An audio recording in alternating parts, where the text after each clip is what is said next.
Welcome to Dakar, Senegal, where the markets don't just sell goods, they tell stories. This is a world of organised chaos. Streets packed with colour, movement and noise. Here women carry baskets on their heads, vendors shout over traffic, and alleyways twist into sensory overload. But beyond the bustle lies a rhythm, a system, and even a few surprises you'll never see coming. Let's dive into the 5 most fascinating markets in Dakar and discover the beauty in the madness. We start with the Sandaga Market, located off Avenue Blaise Diagne in the city centre. It's said to be Dakar's oldest and largest market. In this 3-storey building at the heart of the market, sewing machines hum as they churn out more brightly coloured bags and garments in a maze of small workshops.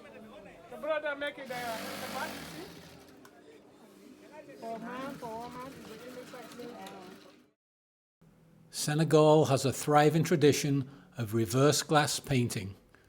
Whilst not unique to Senegal, the country has its own vibrant and appealing style.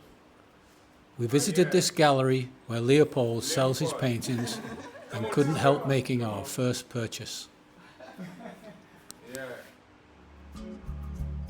The rest of the sprawling market sells a wide variety of products. It was a public holiday when we visited, so the market was much quieter than usual.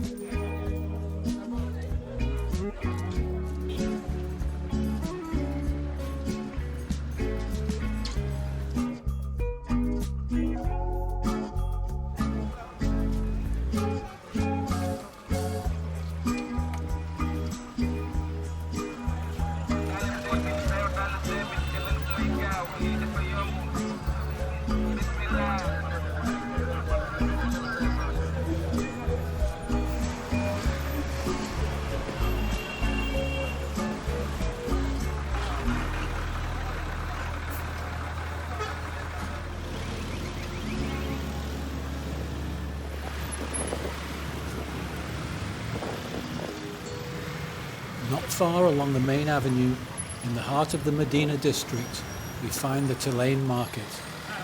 It's here that the chaos of Dakar's markets comes into sharp focus. Minibuses, taxis and bikes all compete for the limited space and the narrow streets. Narrow pathways wind between brightly coloured market stalls, whilst the combination of music and amplified voices assault the ears. A cultural explosion, and I loved it.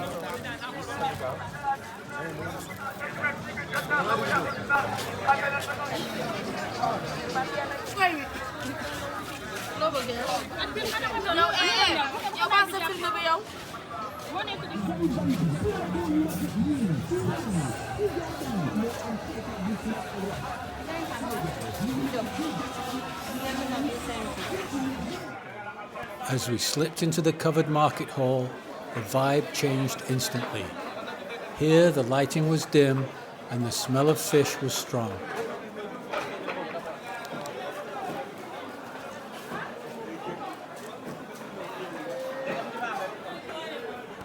We browsed the narrow aisles for a while before returning to the vibrancy of the outdoor space, where we were entertained by young men dancing to attract customers.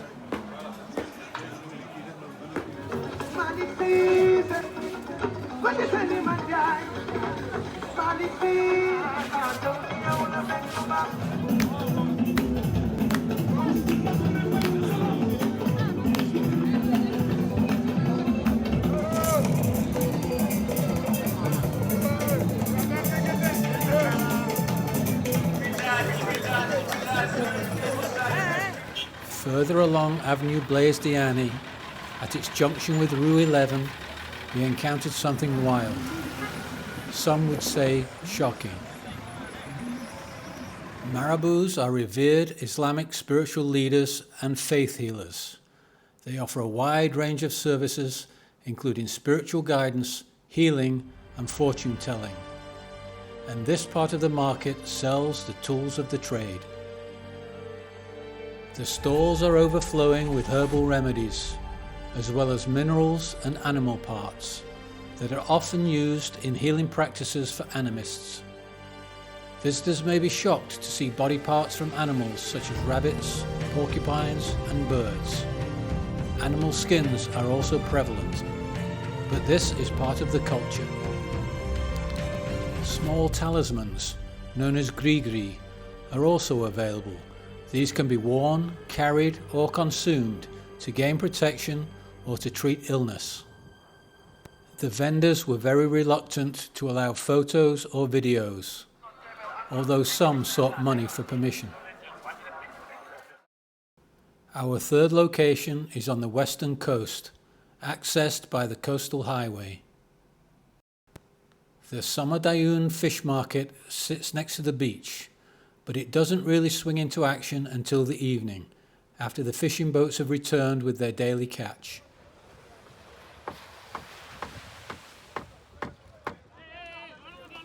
But it's a great location to view the colourful pirogue fishing boats and to watch the fishermen pulling the boats ashore as they return from fishing.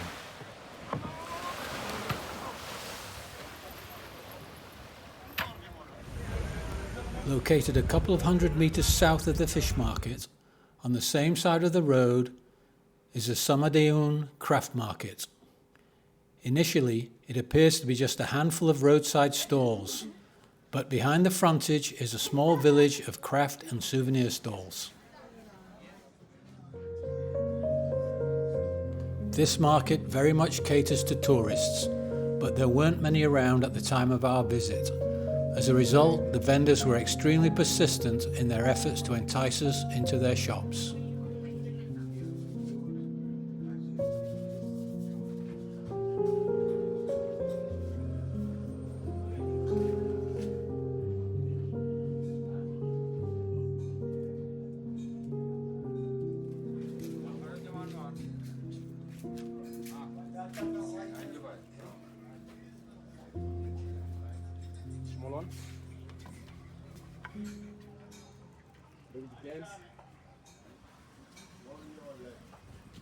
Not far from Independence Square, we find the Kermel Market with its colonial brick building and elevated ceiling. It's said to have been in operation since 1910.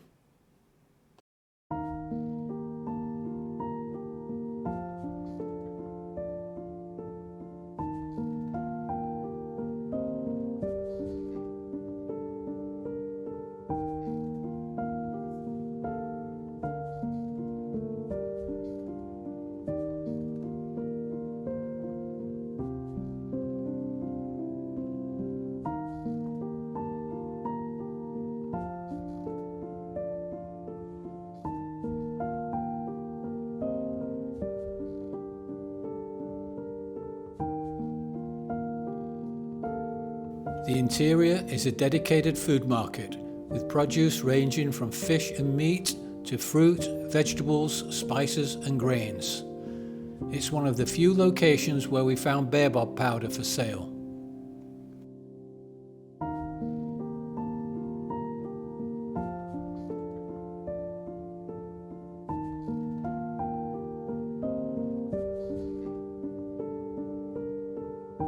As we left by a side exit, I was pleasantly surprised to find a few stalls selling African art. While some of it was cheap airport art, one of the vendors had some of the best masks that I'd seen on the trip.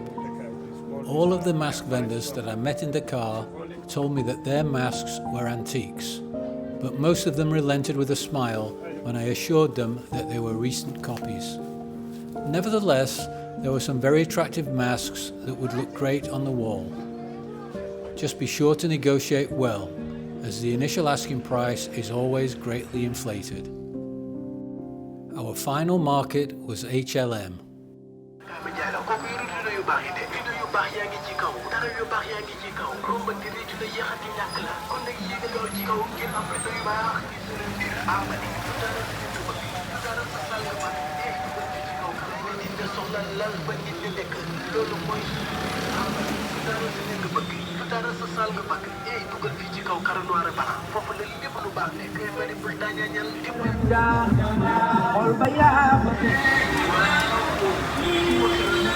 Extremely noisy next to the road, but quieter in the centre.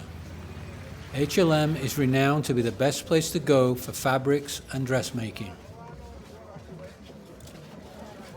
But we didn't see anything there that we hadn't seen at Sandaga or Tilène, yet it was further away.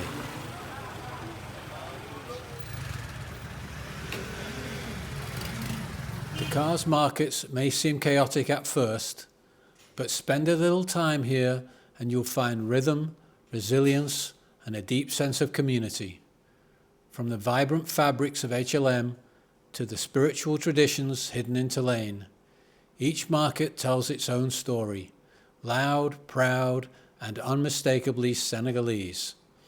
If you enjoyed this journey, don't forget to like, subscribe, and share. There's so much more to discover, and we're just getting started.